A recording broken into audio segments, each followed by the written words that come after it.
Good Thursday evening. I'm Chief Meteorologist Chris Holcomb from the 11 Alive Weather Impact Team, and we are seeing some changes moving into our area. In fact, if you've been outside tonight, you may be feeling those changes. I know when I ran out to dinner just a little while ago, I could tell the difference with a little bit of a northwest breeze blowing and slightly lower dew points, not as much humidity around, and definitely we're not tracking any storms around. Those storms came through our area earlier today around lunchtime here in the metro area, and then they pushed down to the south, and that was the signal of the change moving our way. Those storms were ahead of a cold front that's moving in, and even though it's called a cold front, the temperatures behind it really aren't going to be any colder, but we do have some drier air that's going to be filtering in. So we have just been stuck in this pattern, it seems like, for the entire month of June practically, with the daily afternoon and evening showers and storms. And it seemed like we were just going to be stuck with that forever. And we kept saying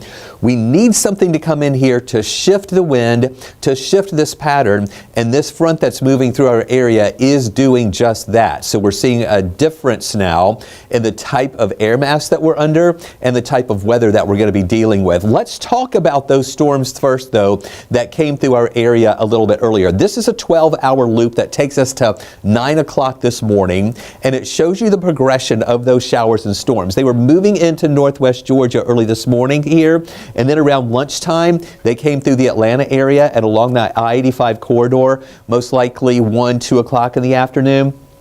And this line had some heavy rain with it, some winds of around 40 miles an hour in some spots. But this line behaved in the sense that it never got to severe status. We never had winds of 58 miles an hour or greater. We didn't have any hail an inch in diameter or greater, but just some gusty winds and good heavy rain and some thunder and lightning here along that line. And then it pushed through pretty quickly. We picked up about 1/3 of an inch of rain here in Atlanta when it came through. It moved on over to the east and settled down. It got out of here, and then our wind shifted and it started feeling a little bit nicer. There's a closer look at how those showers looked and that line appeared as it came through the Atlanta area. We'll look at this again, going from 9 in the morning here to around lunchtime right there, then after lunch moving down to the south, and still some areas picked up more than we got here in Atlanta. I mentioned we had about almost 3/10 of an inch of rain here in our area. That system still pushing down to the south there along the Florida Panhandle, where they're seeing some of the showers now. Also South Georgia getting in on some of that rain. And if you're looking for storms, you have to go up to the mid-Atlantic region, all still part of that front moving in, but it's a little more active here in parts of Virginia or North Carolina and Virginia. They're in the mid-Atlantic region where we have severe thunderstorm watches in effect and also some severe thunderstorm warnings.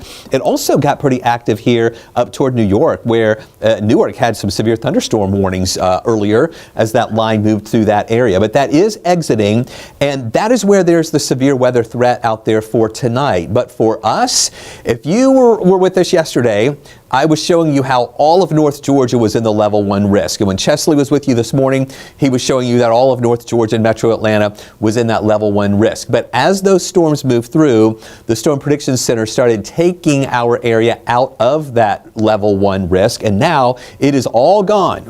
We do not have a severe weather risk in our area tonight. We just have these general showers that are possible. But again, here in Atlanta, we are going to remain dry.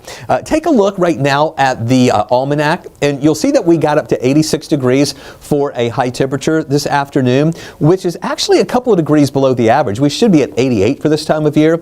Our low this morning was another mild start there in the 70s, right at 70 degrees. We should be at 69 for this time of year. Here you can see that about 1/3 of an inch of rain that we picked up today, 32/100ths of an inch. So our rainfall surplus is still a little bit more than 1.5 inches. And the sun set tonight just a little while ago at 8:51. So take a look at that. It seems like almost daily rain chances. And if you've been watching us every night at 9 o'clock, I've been showing you this calendar and updating it pretty much every night here. But all of the days that you see there in green, those are the days that we have picked up at least some sort of measurable rain. And we started off the month dry on June 1st, 2nd, and 3rd. Those are the days here at the beginning of the month when we were dry. And then starting on the 4th, we picked up 1/4 of an inch of rain. And then look at this, 5th, 6th, 7th, 8th, 9th, 10th, 11th, 12th, 13th, 14th. Through that week and a half, Every day we had at least some sort of rain officially at Hartsfield-Jackson. We had a one-day break on Father's Day. Remember last Sunday when we had that nice day where we didn't have any rain? Then a trace on Monday, 900ths on Tuesday, 200ths on Wednesday, and then today that third of an inch. So it seems like almost every day we have seen some rain so far this month. Now though, as we go into your Friday, Saturday, and Sunday, I'm thinking these days are going to be registering 0 because we've got this drier air that is pushing in, and we do not have any rain chances here for Friday, Saturday, and on Sunday. Now, the temperatures are still kind of mild out there. We're 78 degrees here in Atlanta, also in Athens at 78, 79 in Covington. But there are some places that are a little cooler. Like look down right now at Peachtree City, we're at 74. Carrollton, you're at 71. Mid-70s in Marietta and Canton. Gainesville also there in the mid-70s. That's as this drier air moves in. Our dew points go a little bit lower. And with that drier air, it also allows our temperatures to fall a little bit more at night and early in the morning, down closer to the dew point. With the dew point falling, that helps the temperatures to come down a little bit more as well. Here's a look at the temperatures today. Now, this was pretty interesting. I want to walk you through this here, where we started off this morning there in those lower 70s, and then through the morning, we made it up to around lunchtime here at 1 o'clock. It was 84 degrees. But what happened in the 1 o'clock hour? Yeah, that line of storms moved through. So that rain-cooled air came in. We dropped from 84 at 1 to 74 at 2. So the temperature dropped 10 degrees thanks to that rain-cooled air. It moved through pretty quickly. We held in the 70s for a little bit, and then as the rain ended and the clouds started breaking up and the sun started coming through, we warmed back up into those 80s again and held in the 80s until about 8 o'clock. And now here at the 9 o'clock hour, we're in the upper 70s. So tomorrow, we're not going to see any rain in our area, and we think it's going to get warmer with temperatures getting up to around 90 degrees. So here's how it looks here. We've got those temperatures starting at 71 in the morning. By 11 o'clock, we are in the lower 80s, continuing to rise to about 90 degrees in the afternoon. But what is missing on this graphic? Do you see any raindrops here? Do you see any percentages there below those symbols? No, it is going to be a rain-free day, and it's going to be really nice. We'll have a few clouds that'll be mixing in with the sunshine at times, but I'm really thinking later in the afternoon there will be a lot more sunshine and fewer clouds that we're going to have. So here's the forecast track. The leftover moisture well down to the south of us. You see how that's moving out. Now, I want to point out something to you. The past really few days, or really a couple of weeks actually, when we've been showing you our maps and we see the flow here in those arrows of the wind direction, in the past few days and days and days, those arrows have been coming out of the south. And that's been doing a couple of things, bringing in some warm air, but also transporting that Gulf moisture into our area with that southern flow. And that was making it just humid and muggy with that constant flow of moisture coming in from the Gulf. But today, you're seeing a difference there, or tonight actually, and that's with this. Look at these arrows now coming out of the west. And when we're studying meteorology and air masses, you have a maritime air mass, which is an air mass that comes in over the water. And that is one that usually has a lot of moisture with it. And then you have a continental air mass, or a flow coming in over land, and that is drier. So that's what's happening right now. This is a flow coming in over the land, which is a drier air mass. And so that's helping our dew points to come down a little bit, or the amount of moisture in the atmosphere, and the humidity goes down, and it feels a little bit better. And the rain chances go away, because even though it's going to get hot, we just don't have as much moisture to tap into for any of those showers and storms to bubble up. So tonight we're going to be fine out there, and then tomorrow maybe a couple of clouds mixing in with the sunshine to start. Lunchtime we're looking good, into the afternoon still looking good. This model still trying to maybe kick up a little shower here and there, but again, we're going with a less than 20% chance that you could get hit by one of those isolated showers. And then on Saturday, same thing. We're not seeing a Gulf flow moving into our area, or a southerly flow, and will be mainly dry. Again, this model trying to kick up a little shower here and there, but again, a less than 20% chance for your Saturday. And then on Sunday, looking good too, but we begin to see that flow trying to come back a little more easterly or southeasterly. Still, we're going with a less than 20% chance for a shower on Sunday, but here's what I want you to know. As we're celebrating the fact that our rain chances are going away for a few days. There is one consequence, and that is with this dry air in place, our temperatures are going to be able to rise a little bit more, and we're going to see a lot of hot air that'll be pushing in. We're talking about 93 on Saturday, 94 degrees on Sunday, and then more of those mid-90s going into next week. So let's talk about that dry air first, and this is a really good illustration of what we have with our moisture map. The blue color coming into North Georgia, that's indicating the drier air. Now you've got the yellows and even some oranges over into Alabama, some of those oranges there along the coastline. That's where the air is a lot more moist, where it's a lot more tropical or humid there.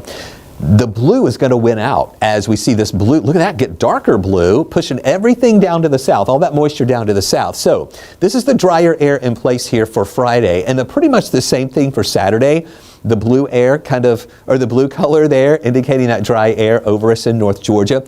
On Sunday, you'll notice a little bit more, like not quite as dark blue, but a little more lighter here as we get a little more humidity, a little more moisture coming in. Still rain-free, we think, on Sunday, but the humidity levels will start coming up a little bit more, and then that's going to be the trend into Monday, Tuesday, and on Wednesday. So not really big tropical moisture in here, just a little more humidity building in, not as dry.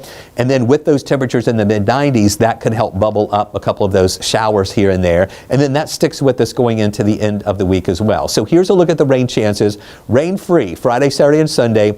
And then even though we do introduce some rain chances, they're low rain chances Monday and Tuesday at only about 20%. Now here's the thing about how that air is going to feel to you. This is a look at the dew points, and the dew point is the actual measure of how much moisture is in the atmosphere. And we've been seeing those dew points that have been in the lower 70s here for days, and that's pretty oppressive, that oppressive feel to the air. When you see the dew points coming down into the 60s, that is still humid, but not oppressive, but also not comfortable either. So we're just saying you're probably going to notice, and I noticed it tonight when I went out to grab a bite to eat after our 6 o'clock newscast, that I was already feeling a little bit of a northerly or westerly breeze and less humid air coming in here. That'll be with us on Friday, kind of Saturday and Sunday too, but then the humidity levels start coming up a little bit more going into Monday, Tuesday, and Wednesday. Now, here's the thing I want you to be aware of. We're going to have really hot air moving our way. On this map, where you see the orange color, that's moderate heat impacts. Where you start seeing the reds coming in, that's when the heat impacts become a little more major. And we're going to see more of that spreading out here during the day on Sunday as well, with a little more red around. And then going into Monday, especially on Tuesday, we begin to see some purples coming in. And that's when the heat impacts become a little more extreme. So we are looking ahead to next week. We may issue an 11 Alive weather impact alert for those days because of heat, where the heat impacts could be a little bit more extreme there. So here's another look at that. You can see that warm air that's over us now, but look at that heat dome out to the west that's going to start pushing over us, and definitely it will be here going into Sunday, Monday, Tuesday, and Wednesday as those temperatures rise even more. So here's a look at those temperatures. 90, if that's not hot enough for you on Friday, well, just wait. It gets hotter Saturday at 93, 94 Sunday, 95 Monday, 96 degrees here for your Tuesday with that really hot air in place. And here's a look at that drier air. Now, this model trying to kick it up a little green, but let's go with the dry conditions Friday, Saturday, and Sunday. And then into next week, that's when we see that 20% chance for a shower coming back as that moisture content in the air comes back a little bit more too, mixing with all that heating. 90 degrees for a high here on Friday, 93 on Saturday. Look how it rises on Sunday to 94, and then it keeps going. We're talking mid-90s going into Monday, Tuesday, Wednesday, and Thursday.